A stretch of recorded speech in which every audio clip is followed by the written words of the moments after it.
संजीव अपने दोस्तों राघव और प्रतीक के साथ बियर बार में बैठकर बियर पी रहा था। संजीव आज बहुत खुश लग रहा था। अरे यार, आज की पार्टी में तो मजा आ गया। तुम दोनों दोस्तों के साथ तो मेरी जिंदगी इतनी अच्छी है कि क्या बताऊं कितनी अच्छी है। अरे भाई, अब दोस्ती की है तो जीना मरना सब साथ में। हाँ अरे यार सुनो, जल्दी से एक बियर और ऑर्डर करते हैं ना, एक आखिरी, और उसके बाद ये जश्न यहीं खत्म हो जाएगा। अरे हाँ क्यों नहीं। वेटर, जल्दी से 2 बियर की बोतल लेकर आओ, आज मेरे दोस्तों को जश्न मनाना है। क्यों? इतने में वहां पर एक बहुत सुंदर लड़की छोटे छोटे कपड़े पहनकर हाथ में बियर की बोतल लेकर उसके पास आती है। ये लीजिए, आपने बियर ऑर्डर की थी ना, मैं लेकर आ गई। क्या बात है यार, इस बार की वेटर तो बड़ी सुंदर है। अब बियर लेकर आई हो तो अपने हाथों से ही पिला दो ना। हाँ हाँ, क्यों नहीं, जैसा आप बोलोगे मैं वैसा ही करूंगी। क्या बात है यार, अब तो लगता है रोज यही आना पड़ेगा। उसके बाद वो लड़की उन तीनों को बियर सर्व कर देती है। पार्टी करने के बाद वो तीनों अपने अपने घर जाते हैं। प्रतीक संजीव और राघव को उनके घर छोड़कर जैसे ही अकेला अपनी कार में आकर बैठता है तो अचानक उसे एहसास होता है जैसे उसकी कार की पीछे वाली सीट पर कोई बैठा हुआ है। वो तुरंत पीछे मुड़कर देखता है। तुम यहाँ क्या कर रही हो, और तुम मेरी कार में कब आई? अरे तुम तो बार में वेटर थी ना। बस ऐसे ही मेरा दिल कर रहा था आपके साथ आपके घर चलेगा, इसलिए मैं आपके साथ चली आई। अरे लेकिन तुम मेरी कार में आई कब? अभी कुछ देर पहले तो यहाँ पर मेरे दोस्त बैठे हुए थे। प्रतीक के इतना बोलते ही उस लड़की का चेहरा खतरनाक तरीके से बदल जाता है। उसकी आंखें पत्थर की तरह सफेद और पूरे शरीर पर नीली नीली नसें उभर आती है। गाड़ी चलाओ, पूरी स्पीड में चलाओ, और अगर तुमने गाड़ी रोकने की कोशिश भी की तो मुझसे बुरा कोई नहीं होगा।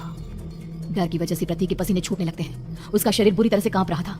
प्रतीक बिना कुछ सोचे समझे कार को फुल स्पीड से चलाना शुरू करता है। चलते चलते वो शहर से दूर एक पहाड़ी पर पहुंच जाता है और सामने अब सिर्फ पहाड़ी का किनारा दिख रहा है, जिसे देख प्रतीक घबराकर अचानक से कार को ब्रेक लगाता है।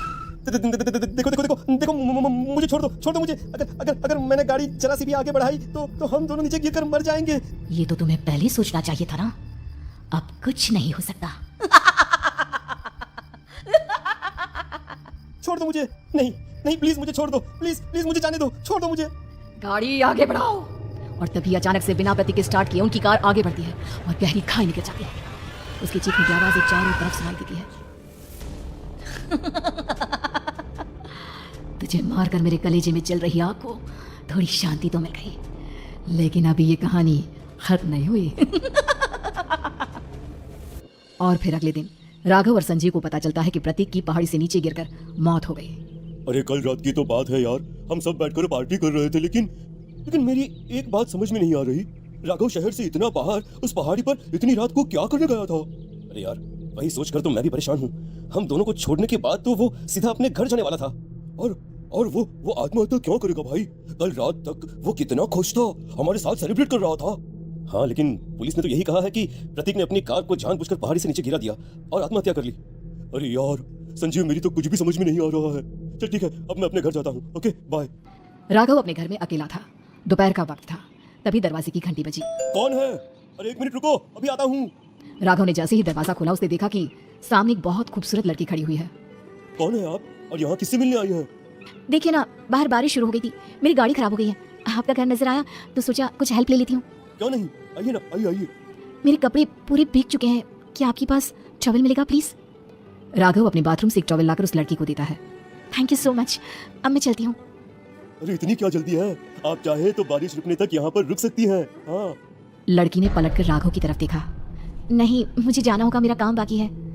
और वो वहां से चली गई। उस लड़की के जाने के बाद राघव अपने बाथरूम में नहाने के लिए गया, और जैसे ही उसने बाथरूम में देखा तो उसका टॉवल वहीं पर लटका हुआ था। उसने टॉवल हाथ में लिया तो देखा कि उसका पूरा टॉवल खून के धब्बों से सना हुआ है। अरे ये क्या? ये टॉवल तो मैंने उस लड़की को दे दिया था, ये वापस मेरे बाथरूम में कैसे आ गया? और इस पर ये खून के धब्बे कहाँ से आ गए? राघव ने आईने में देखा तो उसकी गर्दन पर एक बड़ा सा चाकू का कट लगा हुआ था, जिससे खून बह रहा था, जिसे देख राघव के होश उड़ गए।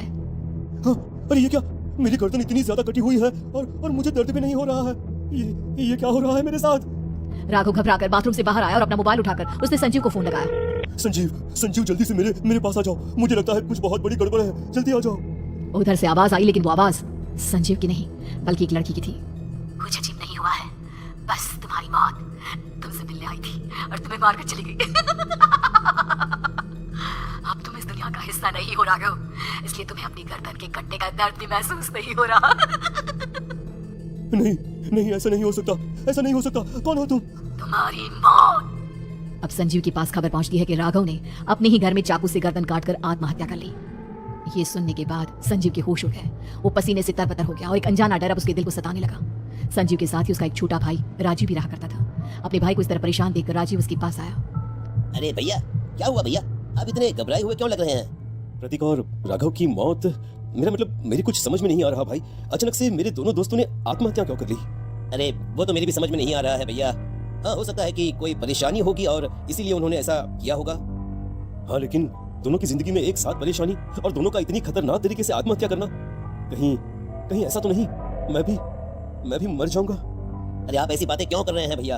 वैसे ही मैं इतना परेशान हूँ। जब से अंजलि ने मेरा साथ छोड़ा है तब से सब कुछ बहुत अजीब सा हो गया है। रोज रात को डरावने सपने आते हैं। ऐसा लगता है जैसे अंजलि बार बार मेरे सपनों में आकर मुझे डराने की कोशिश करती है। अंजलि का नाम सुनते ही संजीव की आंखें फट गई और उसके गले में आवाज अटक गई। उसके चेहरे पर घबराहट साफ नजर आ रही थी। कौन थी वो लड़की जिसने प्रतीक और राघव को आत्महत्या की आड़ में मौत की घाट उतार दिया? और कौन थी अंजलि जो बार बार राजीव के सपनों में आकर उसे डरा रही थी?